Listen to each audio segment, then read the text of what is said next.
Hello, welcome to another episode of Practical Money Magic. I'm your host, Audrey Heish, your friendly money lady. Today, I want to talk about the beautiful creativeness that is accounting. And I know that probably doesn't sound very something you would think would come out of my mouth or something you thought you'd hear ever, but it is. So there are absolutely accounting principles and like a foundation. There are rules and regulations, but there's also so much leeway with terminology to make sure that it aligns with what you want and what you need and how you operate. And that's where I think there's that beautiful creativeness to accounting is. So how this all came about is I had a client reach out and was like, this form says non-employee compensation. Is that is that right? Like that doesn't seem right. Seems like I paid them for services. It's not what. And I'm like, that is a beautiful question because so about 2 years ago, somebody's decided that the form 1099 miscellaneous MISC wasn't enough. They needed to have another different form that's a different size than the 1099 miscellaneous so that you have to buy additional envelopes and additional forms and all of the crazy things. But that aside, they made a new 1099 form called NEC, non-employee compensation. And that just means they weren't an employee, but you paid them and they needed 1099. So they're not an employee, but you gave them money. So compensation is one of those words that can be flexible in accounting because it can be payments. Well, so let's back up. The easiest way to explain this is your top money that comes in accounting, that can be called so many different things. It can be called income. It can be called income, sales, uh, fees, services, tickets. Like the list can go on. Whatever terminology that aligns with what you would think of when you see it. Revenue. Um, I'm sure there's a million. And it's just about finding the language that works with you and then applying it. Where it does get tricky is when you do get those letters and those forms and that information from either the IRS or the state, where they do just list specific terminology. And then you're like, but that terminology isn't linking to what the terminology I know to be true. And so that's when you just kind of have to be like, okay, go to somebody trusted that knows what they're talking about to be like, okay, but is this right? Because again, there's a million and one forms for the IRS in particular. And it is very important to make sure that you're doing the right one. So empower yourself to ask those questions to make sure that what's getting done for your business is what you need to do. And that happens by asking. Because I wouldn't know to simply say that to my client to be like, okay, yes, this says non-employee compensation, but this form is for all of these services. I wouldn't have thought to say that because I'm in this for the past, what, 10, 15 years? Like, it's just one thing that I'm just going with the flow. And I'm like, okay, compensation in my head, I know that is 12 million different things. And it's okay if the language that's being used doesn't match what you have and you have questions. It's very, very important as the business owner to ask those questions, to be like, okay, this is what it's saying. This is what I need. Are these the same things? Because sometimes they're not. And when you do bring up those points, then it can be like, oh, your other person can be like, okay, that then we need to go down this path. So it is really important to still, if something isn't feeling right or seeming right, and you do have those questions, ask them and ask them until you understand. And it's absolutely okay if you don't understand what's going on. And it's not okay if somebody belittles you or diminishes you for having those questions, but do know that that is a possibility, unfortunately. But when you have the right people in your corner, they will answer your questions and without judgment or shame or blame.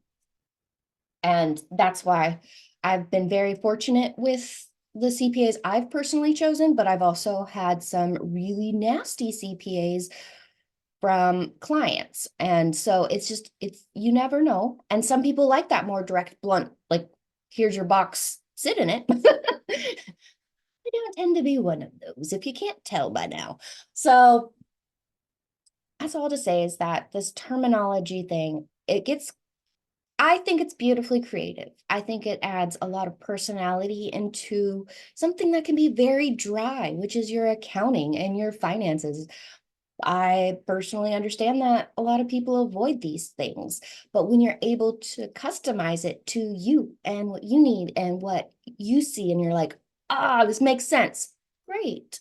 There are some terminology that you don't want on your books, and that will be because it just factually means something completely different. And if you get into some, I can't think of anything off the top of my head, but there are situations where if your guidance says, hey, don't do this because XYZ, here are the rules, laws, regulations, generally like go with that advice and then possibly ask them what other words you could use to make sure that you're still in the right ballpark, but still allowing that creativity and that flexibility and uniqueness that is your personal company.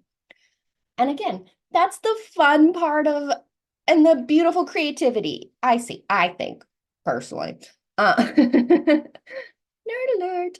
So it's the main thing is just making sure that what is being presented to you matches with what you know needs to happen. And when you're able to make that bridge, and even in your brain, you're like, okay, my brain, I think it needs to be this, but it's being said as this. That's an open loop. And as entrepreneurs, there's already 12 million tabs going on up here in this human brain. I hear you, I feel you. And so the more that you can close, the faster, the better your brain is going to just work. Just like your computer. If you have too many tabs open, your computer is going to start to slow and it's not going to be working as well. Same with your brain. So just ask the question and get that off your brain tab, because when you have those open-ended questions that aren't making sense, but you know they are very important, it's going to keep nagging at you in some way. And also, when you ask the question, you're not only instilling faith into your own self and belief into your own self and knowledge into your own self, you're also able to take that knowledge, apply it, and possibly grow. Depending on the situation, sometimes it is just like a word and it's not really a grow type situation, but it's still learning and being uh just an empowering entrepreneur, to empower yourself with the decisions and the understanding that are essential to your business and the world we live in. Because while I understand that a lot of people skirt a lot of different things within their finances, and it's written off as everyone does it, so why can't I? It's not my favorite thing that when people say that, but it's important for you to know what the law is and then take steps from there. Because when you do that, you're setting yourself up for success, because it's inevitable that, not always, I don't want to say that. I don't want to put that out there. But usually things will happen and it's just kind of a domino effect. And so you want your domino effect to be upward projecting. You want it to be like, hey, I'm going in an upward direction. Here is my dominoes of going up, and not I got up here and now my dominoes are tumbling me down because my foundation was not solid. And so when you build that solid foundation, you're building your blocks up. So that's what I have for today. Last week was my anniversary. So funny story there. Last week was my anniversary and I recorded the episode right before we went off and had our day date. And in my head, I just checked everything off like, I did that. I did not. And then I rewatched it, and it was definitely me rushed and me trying to just check something off to do before I went and had my free time and my celebrating our love, our 4 years. So I just decided not to post it. And that's also the empowering part of entrepreneurship. I don't have to post something just to post. And that's the one thing you'll see from me is I'm not going to post just to post. I've tried that. Sometimes I do because I'm like, oh, I'm in a fun, lighter mood. Let's post this. And that's okay too. But this constant posting to post in any form, in any of the social media world, is not something I conceptually understand. I understand that that's what is required to look like you have it all together. But y'all, the amount of work, time, effort, energy, possibly money, like to do a full scale social media presence, that takes either an insane amount of time or money. And I, I'll be very honest, I don't have either. I don't. So I post when I really feel like it's going to be relevant to you. I absolutely try to make sure that if I am hitting those those goals that I've set, like, okay, every Wednesday is my podcast, every Friday is my newsletter, and try and post at least 2 social medias a week. I do have those goals. And if I don't have anything to say or it comes out terrible, I'm not just going to post to post. I'm going to, if I feel like there's actual information that will benefit you, yes, I'm going to post it, even if like my hair's like this, because that tends to be more often than not. Ah, y'all, hair struggles are real. Um, but all is this to say, I'm here for you, and I'm really excited to really help you with your finances because that's what this is all about, right? Like, really empowering you with what your finances are saying, how to navigate being an entrepreneur while maybe not having the foundation of your financial literacy. Because again, our whole system has not taught financial literacy to set you up for success in individual life, let alone business. There is so much, there's such a huge gap. And that's why I am here to really talk about what it means because I've seen so much struggle and pain in finances. And most of it, it could have possibly been saved by not, how do I say this? It could have been prevented. Whether it would have been prevented or not, we don't know. That's the speculation. But I have seen when I come in from the beginning and help them build, it is a drastically different scenario. But I also fully understand that everyone's situation is very unique. And what everyone brings to the table from the beginning is very unique. And so those aren't situations that you can necessarily compare. So I'm just really here to meet you where you're at and get you to where you want to go because I have this wide range of knowledge and this drive and this need. I don't know if it's need, but like this passion of helping small business owners who are heart-centered and really trying to make a difference in this world for the better. And that's what I'm here for, is to really help you with that. And I just happen to be very great at the back end admin tasks. I'm phenomenal at that. I'm not good at this front-facing marketing selling stuff. Not necessarily my forte, but I am really great at the back end admin stuff to get you to that success, to give you the solid foundation of where you're at, to then be able to get you where you need to go. And it takes all kinds, and it takes all positions and perspectives and understanding. And when you get the key that unlocks you, it's really magical. And the transformation I see is really fun because your finances aren't going to go away. Like I do not foresee money and the foundational reporting of being a business to go away in my lifetime. I don't know about y'all, but I don't see that going away. And it's just about empowering yourself with understanding that foundation. Because talk to any top C-level executives. The first thing they will say is know your finances, know your numbers. That is what's going to propel you. That when you start making decisions based on what your numbers are saying, that's when you're able to get to where you want to go, because then you'll have tangible understanding of what it all is saying and what it all means. And the beautiful part, many people I've noticed, is don't look at their numbers and avoid and neglect their numbers because they're afraid of what they're going to see. That is so common.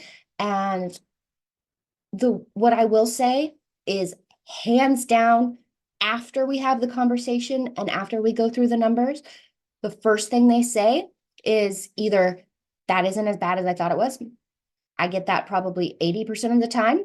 And the other 20% of the time they say, you make this bearable to come to the table and figure this out. Or if it wasn't for you, I would not be doing this at all. I get that too.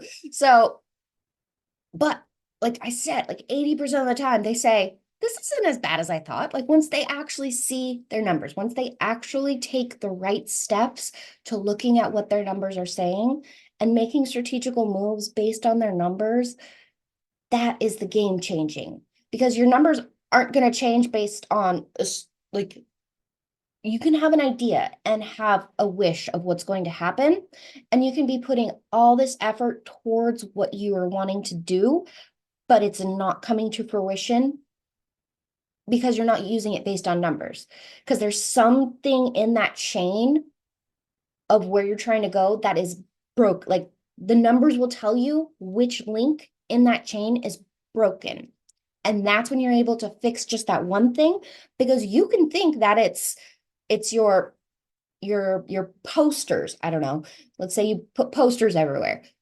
You could be thinking that's the problem. It's not, the posters aren't getting into enough places. And so you spend more money on printing more posters to put it in more places, but you're still not getting that end result, especially compared to the cost of that additional printing of the posters. Because possibly the posters aren't the problem. Your numbers aren't showing that it's the lack of people coming in. Maybe it's your conversion rate of the people coming in that aren't turning into sales. And so it's just really about knowing your numbers and where are your numbers coming from and how are you using your numbers to get you where you want to go. And that's pretty powerful. And I will also say, it's okay if you see your numbers and your numbers are saying don't make that investment, but you're like, I know, like as entrepreneurs, you're like, okay, I have this feeling, like it's not based on fear. It's not based on scarcity or anything negative. Like I just intuitively know that's where I need to be and that's what I need to do. That's okay too. I want to empower you in that. That's what's called a calculated risk. And when you take that calculated risk, it's very important that you still see your numbers and see what your possible exit plan and or how you're going to cover that in the long run. So it can either be return on investment. You're like, okay, this investment is saying it's going to give me this return. How can I calculate that? How can I manage this aspect? What is this actually going to do? How can I start mitigating or planning steps that I'm going to take? What steps do I need to ensure I'm going to get the results I am looking for? And also make checkup points for yourself. A beautiful example of this is, I have a client who just bought a beautiful big new machinery. It was like $250,000, and it was supposed to revolutionize all these things and have all this backstock of all of this product. And it turned in, like, at the current moment, it wasn't providing the backstock that they thought it would. at least with being a couple of weeks into this machinery being fully functioning and working within the company. And so my client was really smart. He's like, okay, what are we currently doing and how can we pivot? And so he pivoted and made a different schedule and implemented more structure around this new new tool that they have available to them to make their jobs easier and flow better. And I think that's really powerful. And that is the power of that is a good example of the power of pivoting and knowing your numbers to be able to make that pivot. He was hoping his backstock numbers would be up. They're not. He pivoted and changing it. And so that's where knowing your numbers has so many different facets. Like there's so many different lanes you can go on. And just like at the beginning when we were talking about terminology, there's so much terminology in accounting that you get to be creative and use it for what is best for you. Same with knowing your numbers. You get to be creative and be like, okay, this is my end goal. How can I get there through my numbers so that I know I'm actually on track and I know when I need to pivot? And that's the beautiful creativeness of accounting and finances and knowing your numbers. Nerd alert. But that's what I have for you today. Just the beautiful creativeness of what your numbers can bring and how they can empower you to really get into your business and take flight. Or plant that seed of success and watch yourself bloom, baby. Thanks, guys. Have a good one.